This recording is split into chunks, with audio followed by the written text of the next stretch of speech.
السلام عليكم ورحمة الله وبركاته. halkan waa Raa YouTube Web and TV. waxaan la soo gaaray xilliyadan idinku talagalay in idin soo tabino warar waxaan idinka haynaa deegaanka dalka iyo dunida inteeda kaleba. warkana waxa idin la socodsiinaya anigoo ah wariye xoodane.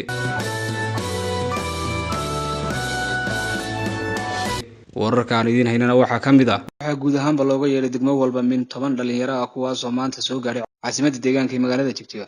haddaba dhalinyaradan tirada badan ee looga yeeray guud ahaanba degmooyinka iyo maamul magaalooyinka deegaanka ayaa faham buuxa laga siinayaa inay la jaanqaadaan isbeddelka ka dhacay guud ahaanba dalka isla markaana ay ogaadaan inuusan weli isbeddelku saldhiganin oo aysan weliba deegaanka Soomaalidu sidii loogu talagalay uga faa'iideysanay isbeddelka ka dhacay guud ahaanba dalka Itoobiya iyagoo si khalad ah u isticmaalay isla markaana uu hadda sidii looga talagalay uga dhici doono.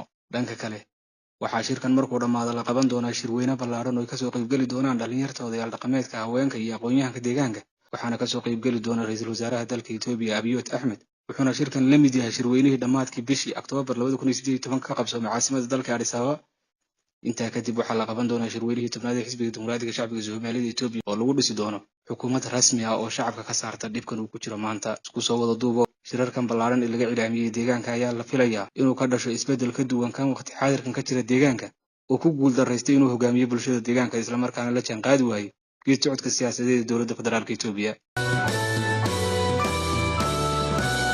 xukuumadda ka arrimaysa dowladda deegaanka Soomaalida Itoobiya ayaa dad masaakiin ka saartay guryaha ay xukuumaddii hore siisay. haddaba Mawlid Maxamed Faarax iyo Farxiyo oo kamid ah muwaadiniinta xoogga lagaga saaray guryaha oo BBC-da u waramay ayaa sheegay in ay ku waabiristeen komishineerka booliska Jenaraal Maxamed Yare oo 3 gaari oo ciidan wata isla markaana ku amray in waqti xaadirkan ka gurtaan waxa alaab ka yaala guryaha waxayna intaa ku dareen in guryaha uu kharash badan ka galay isla markaana ay rabaan in loo celiyo kharashka ka galay guryahan. sidoo kale waxay xubnahan la bixiyay ay sheegeen in wasiirada xukuumadda ay arkaan wacadka ay jiifaan balse aysan wax dareen oo ay boorka ku dhaafaan. dhanka kale wariyaha BBC-da u jooga caasimadda Jigjiga ayaa isku dayay inuu helo maayirka maamulka magaalada Jigjiga si uu uga jawaabo cabashada balse way diideen umana suuragelin inuu helo xubin ka mid ah mas'uuliyiinta deegaanka ee khusaysa arrintan. waxaadna halkaa ka cadaysan kartaa inay xukuumaddu ka dambayso barabixinta dadkan masaakiinta ee guryihii ay xukuumaddii hore siisay laga barabixin. intaa dheer in guryahan dadka masaakiinta laga saaro raba in la siiyo dadkan kusoo duulay deegaanka ee aan dan iyo muraad toona ka lahayn shacabka deegaanka balse raba danahooda oo kaliya.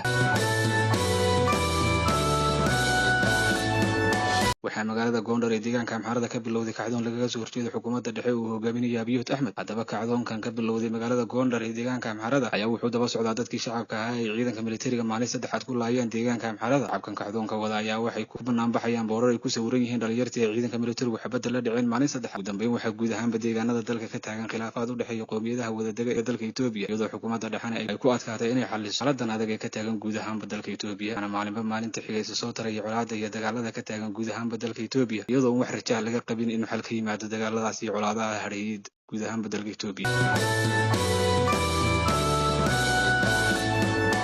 guddiga fulinta ururka EPRDF ayaa shir degdeg ah yeelan doona maalinta Isniinta ah. guddiga fulinta ururka talada haya EPRDF ayaa la filayaa inuu isugu yimaado shir degdeg ah oo laga wada hadli doono xaaladda dalka. shirkan uu dhici doono maalinta Isniinta ama 14 bishan ayaa laga sugayaa in xal sidan dhaama lagu keeno iyadoo isbuuc ka hor shirkii ra'iisul wasaare Abiy Ahmed uu macallimiinta u qabtay ay qaadaceen oo aysan ka soo qaybgelin macallimiinta deegaanka Tigray. sidoo kale mas'uuliyiin badan oo deegaanka Tigray laga dalbaday inay soo dhiibaan ayaan suuragal noqonin ay ku gacan saareen inay soo dhiibaan xubnahaas xukuumadda dhexe ka dalbatay inuu soo gudbiyaan.